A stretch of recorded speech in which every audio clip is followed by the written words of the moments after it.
I'm going to show you how to fix this sliding glass patio door wheel. But I don't actually replace it in this because we were pressed for time. We only had an hour because this was my neighbor's door and needed to get it going for a party. So I'm going to show you how we fixed it, and then I'm going to show you how you replace the wheels at the end. This is the most common issue with these sliders. See how low that door is? It's actually resting on that track. The wheel should be resting on that track. That's why it barely moves. So we need to adjust the wheel and raise that door up.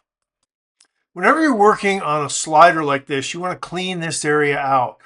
Wipe it out, vacuum it out, then wipe it down with some cleaner, some WD-40, some lubricant like PB Blaster or 3-in-1 oil. You want that clean and lubricated. At each end of a sliding door like this, there is a set of wheels. They're going to be a few inches from the edge of the door.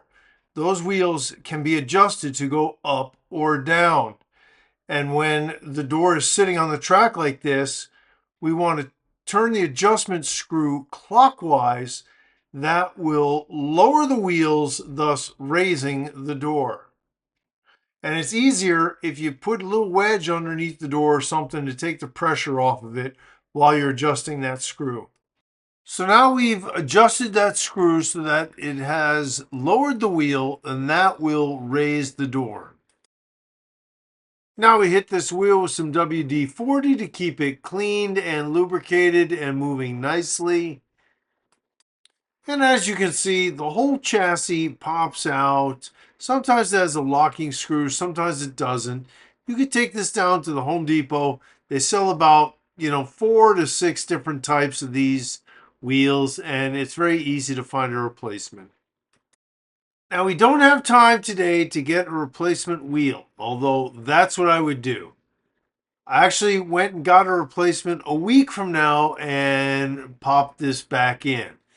But because this is my neighbor and he has to get ready for a party in 1 hour, I just packed some cardboard in there that's going to hold the wheel in place, and that will keep it working. And then next week, I'll just pull this wheel out, get a new one at the Home Depot, replace it, and everything's good to go.